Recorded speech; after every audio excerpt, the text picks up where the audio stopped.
Well, Eric, our very own station manager from NCW Life, thank you for coming on the show today, Eric Granstrom, and for agreeing to share a bit of what's happening in your life. I think of this as maybe a bit of a public service because everyone's so concerned about you, including myself, and I invited you to come and share. So thank you for doing that. Thank you. I'd rather be talking about other things, that's for sure, than Sure. especially about myself and what I'm going through. But I think you brought up a great point and talked it over with my wife about sharing this journey and how important it might be for other people. Right. Exactly. Well, let's talk about first of all, let's introduce you to the people who don't know who you are at the station, just your role there, and then we'll get into what your current events are. Okay. Yeah, I'm basically station manager, chief cook, bottle washer, the whole thing. Of course, do the sports for the evening newscast and do sports play-by-play for us and just kind of work behind the scenes on making sure that we're on the air and staying on the air, and I do all the programming and things like that. So we don't have a big staff. I think we've got, 14, 15 full-time employees for the TV station, and so we all have to wear many hats, and so that's kind of what I do. But of course, I've been gone for a few weeks, so Right. everybody's probably wondering what's going on. Yes. And you and I have been in business together for a while as well, Yeah, between radio and now television. So, yeah. I was thinking about it. I came to Wenatchee in 1989 oh, to take my first radio job, and so here all these years later, I can't yeah. do the math now, but yeah, long time in the business, and the TV thing now is going into its 8th year for me, being involved with NCW Life Channel, and strange for me to be doing this when I have the perfect face for radio. So I disagree. Well, let's get to it then.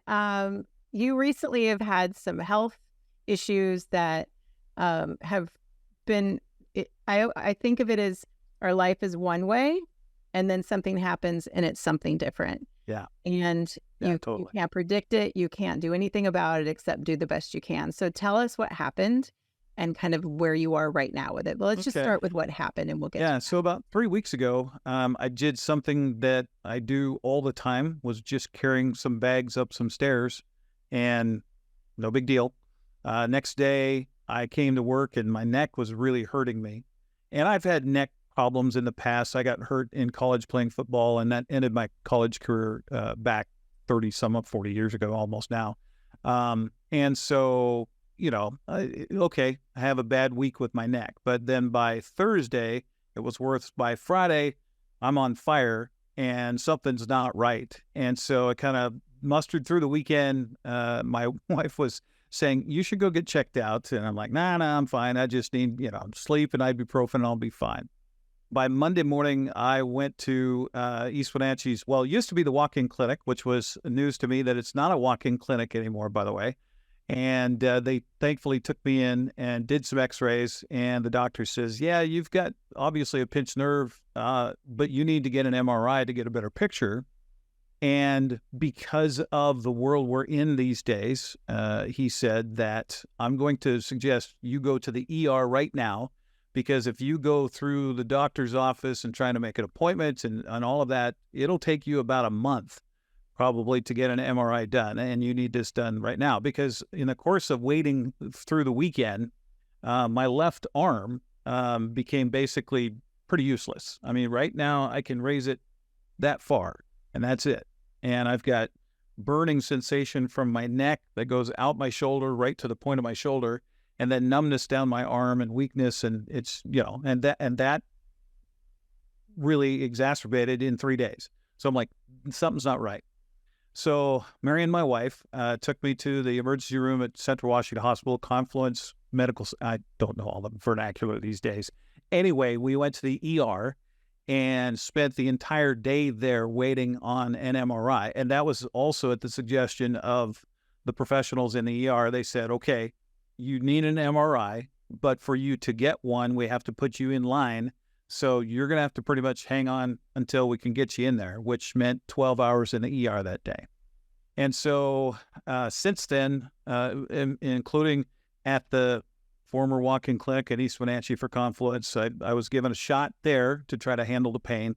And then while I was in the ER at Central Washington or Confluence, they shot me 4 or 5 times with various drugs nothing touched it. It was just miserable. The MRI was no fun at all because you get stuck in a tube and you can't move and neck is on fire and things like that. And so come to find out, they said, yep, you have an abutment is what the doctor called it, the ER doc at the time. And I'm going to refer you to the neurosurgeon through Confluence because you need to have this addressed in an emergent situation. So I'm like, oh, and that nobody wants to hear a neurosurgeon. No, not at all. And the part about, just so people who are watching, I work with people who are going through patient and caregiver situations and help them learn how to advocate for themselves. And you going to the ER like you did, that is an acute situation. So as much as you were utilizing the advice to know how to navigate the system, you needed care in an urgent way. Yeah. And we'll talk about that a little bit more about that ER visit and the state of where we are in the world today as far as the local ER. And I'm sure it's this case around the world. Well, let's take a break. When we come back, let's get back to where we left off and find out how you're doing today. We'll be back in just a moment.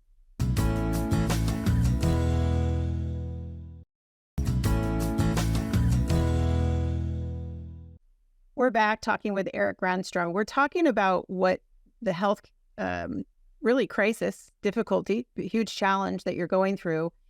And we got as far as you spending an entire day in the ER. And when I learned about what's happening with you, I was watching you on Facebook kind of come on and say, look, I can't sleep. This is what's happening. Yeah. If I could just sleep. And we have to sleep to heal. Right. And the difference in your videos once you got some sleep was significant. Even the color in your face, significant. Yeah. So let's just talk about what happened from the ER to the next steps, and you just really having to navigate a system you hadn't navigated before, but also doing it while in tremendous pain and a student of the healthcare system. Yeah. And so they referred me to the surgeon, I guess, department through Confluence, expecting when they said emergent that, okay, next day I'll be in the doctor's office. Well, this was Monday that I was in the ER, didn't get the appointment until Thursday. Meanwhile, trying to take the various drug cocktail that they were prescribing for me and keeping my head straight.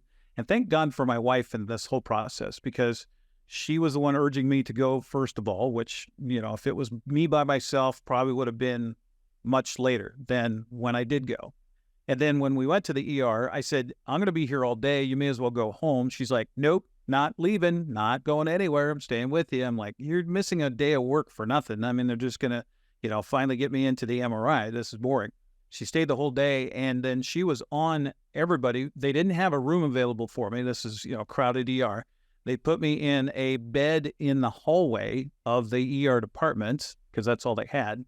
Got me an IV started, and, she was on top of them going, he needs drugs. He needs more drugs. He needs some help, because she's never seen me in this kind of pain. And, we all think that we're so tough and everything. And I was crying. That's how bad it was. And so Thursday I get the appointment, and this is an early stage appointment for the medical assistant to look at the MRI and go, yeah, you probably need surgery. So we need to make another appointment for you to visit with the surgeon. That didn't happen until the following Thursday. So I get with the surgeon. He says, yep, we're going to have to do surgery, and we'll have to get you, booked in to do so. And that was it. In the meantime, I'm trying to negotiate with this drug cocktail that's making me horribly sick. I've got prednisone, I've got oxycodone, I've got gabapentin. Then I finally was able to get some anti-nausea medication. And then thank God again for my wife, because I don't know about these drugs. I've never taken these drugs before, and I didn't know that those types of drugs back you up and that you need to plan for that. And so there's Mucilex and there's stool softener and there's all these things. I'm like, okay, I didn't know this. And there's usually a ripple effect. Yeah, exactly. Unintended, but there's, so you take one, you got to take something else. Thank God Marion's there. And so then we, advance to the fact, okay, now, all right, now waiting on surgery when I don't know, trying to sleep. That's the biggest thing. And the most sleep I've had at one point at any time has been 3 hours, in now going on 3 weeks of this, and which is better than the 20 minutes I was getting before that, but it's still absolutely miserable. And thank God, I'm going to show you this real quick, Lisa.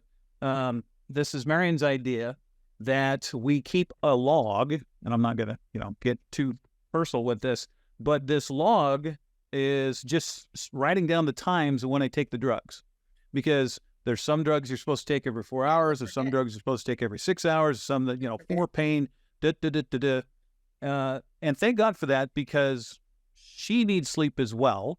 I'm up in the middle of the night trying to remember, okay, what did I do and what's due now at 2 a.m., at 4 a.m., at 6 a.m. You think you're going to remember. Oh, yeah, right. And Yeah. plus your head's foggy because you're on these medications to try to ease the pain.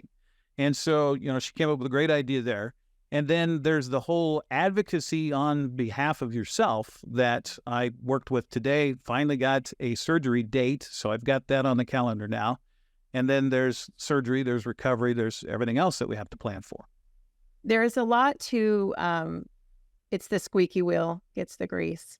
And a lot of people make a call to their doctor or make a call to the office or whatever it is, and then they just wait for the call back. Yep. And ideally, you make a call and you get a call back.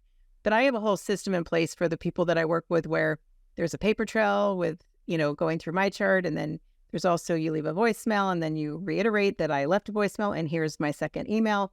There's just an accountability that has to happen almost every time these days to get what you need when you're talking about multiple layers of healthcare. Mm-hmm. If you need an appointment for this or that, or your annual's coming up or whatever, that's a little simpler. But you're reliant upon everyone doing a good job. And just like any industry, not everyone does a good job.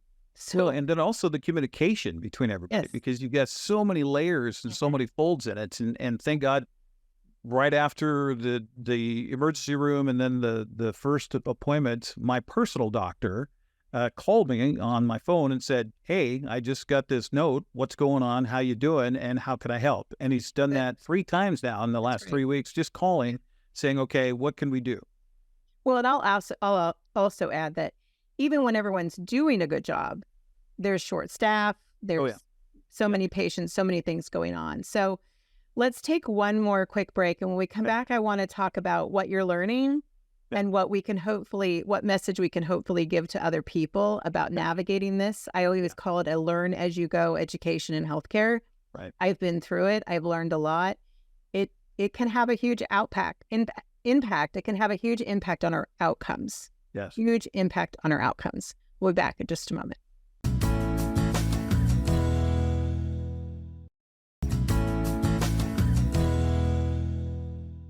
We're back talking with Eric Granstrom. You are the station manager for NCW Life, and you have been going through quite a health challenge lately, needing extensive care and medication for your pain, and appointment after appointment. These appointments start to layer each other. You'll have a specialty appointment, and now your primary doctor, thankfully, is chiming in and saying, how can we help? So let's talk about where you are now. You're waiting surgery. You told me today off air that it's going to happen toward the end of February. Not in 2 or 3 days like you might have thought. Yeah, 16 more days of this. Yes, and you're still having to manage your pain. Mm-hmm. And let's talk about what you're learning and what kind of education you're receiving. What are the absolutes that you had no idea what to expect when going through something like this?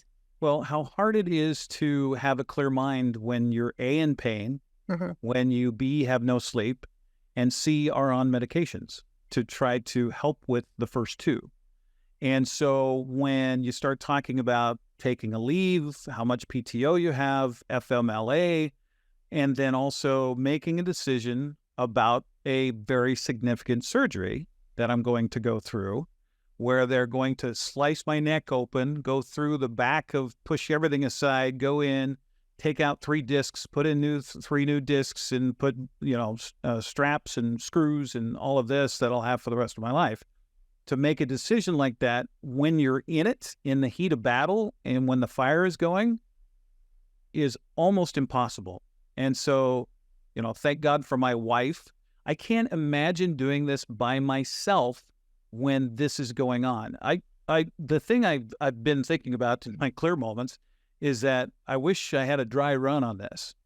I wish that I could prepare for something like this beforehand so that I know, okay, I need to have this piece of paper to keep track of my drugs. I need to know what FMLA is and how to find it and things. And, I've got HR that's helping me, but then in a fog, good luck going online and filling out that information through the website, through the state, when you are in pain and when you are going through this. It's a challenge to say the least. And so I am, empathize with anybody that's trying to navigate this by themselves, anybody who's elderly trying to navigate this, and doesn't have access to computers, doesn't have access to the internet and things like that. We talk a lot about patient advocacy, and thank God for my wife in this, because she is mama bear all the way. But for those who don't have that, maybe that's something that needs to be out there. Maybe it is out there and I don't know about it, but I'll tell you what, a dry run for this would certainly have made a big difference now that I'm in the middle of it. Well, and that's one of the things too that I think is important to mention is that, well, for one, we don't get a dry run, but you're someone who in your job, in your skill set, you manage things, you manage people, you are an organized individual who, knows how to meet a deadline, handle tasks, and do all the things that need to be done, all of the things, the many hats. And even for someone with all of your skill sets, and I've worked with people who are physicians, who are nurses, who say, wow, I don't even know how to do this. Now they've faced a diagnosis or their immediate family has faced it. And they thought, well, this is what I thought I would have done because I see so many patients and I know what they're going through. But there's a different thing when you go home and it's still with you. So even people in healthcare have a hard time navigating healthcare. Right. Because you navigate at work and then you go home. And when it comes with you, when it comes with pain, when it comes with, really you having to stay on task to get the surgery scheduled, it becomes sort of a part-time job. Oh, yeah, totally. Mm-hmm. Totally. To handle that and then make preparations. And then, oh, yeah, like you mentioned, I got to try to see if I can handle things for everybody at work to take care of stuff while I'm out and not able to do anything for that part of it. And thank God I've got a great staff and they've just said, okay, whatever you need, we'll do it. And that's a hard thing for me, and being the type of person I am, because I do try to do everything sometimes myself, and to be able to lean on somebody else, to be able to have my wife speak up for me and have these, and I'll tell you what, the staff, the nurses, everybody has been unbelievable after spending 10 hours, 12 hours at the ER and seeing that world and what they deal with on a minute-to-minute basis.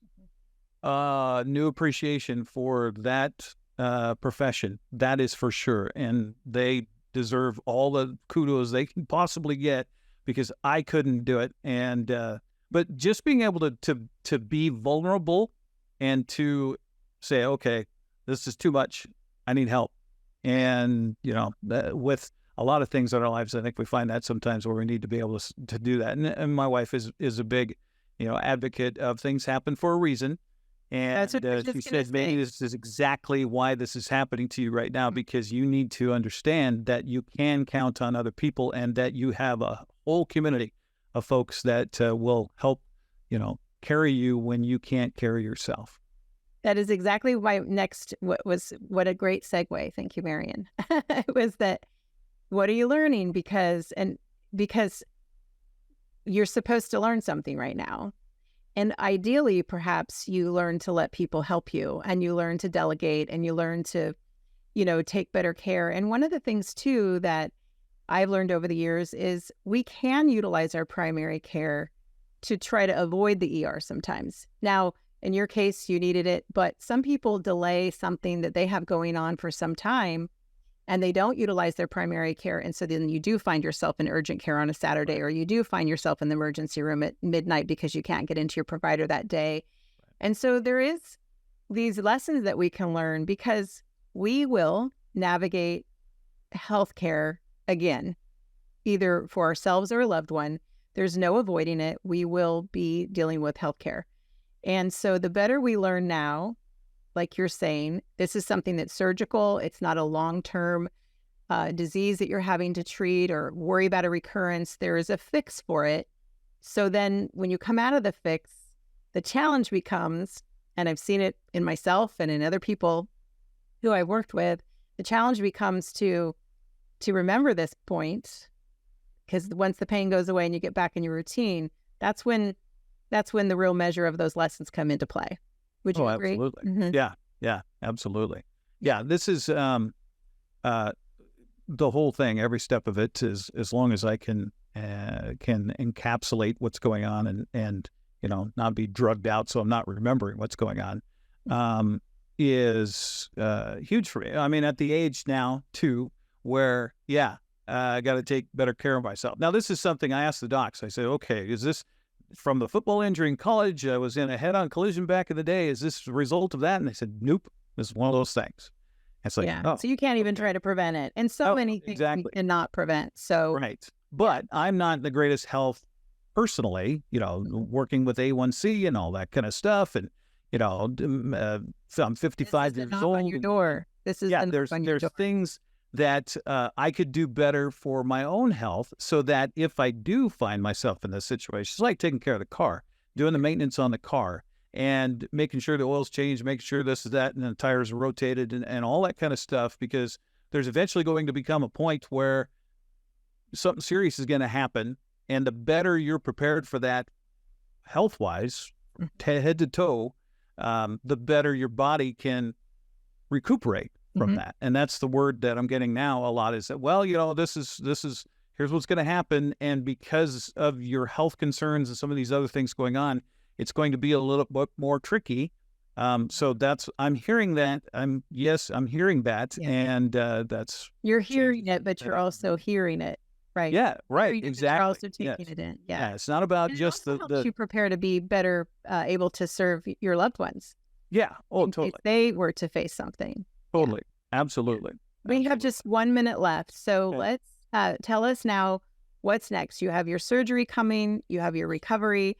Yeah. You're sleeping 3 hours at a time. For all the people who've been concerned about you in our community, let's send them off with hope for you, Eric, to be doing better and seeing better days soon. Thank you for giving me this opportunity. And I just want to thank everybody who's reached out and the well wishes, and going to get emotional because that means a lot to have support and to have people willing to, what do you need? What can I do? Had food brought to the house and things like that. It's like, I don't like to have attention on myself. Yeah, it makes a lot of sense for a guy who's on TV and in the media. But the people have been amazing, and it really does. It's a reflection on, okay, all right, I need to be able to be vulnerable and let people help, and I certainly appreciate it. Well, we care about you. So take good care of yourself, and then when this is all past, we'll talk again later and share some positive outcomes. Okay, sounds good, Lisa. Thanks, Eric.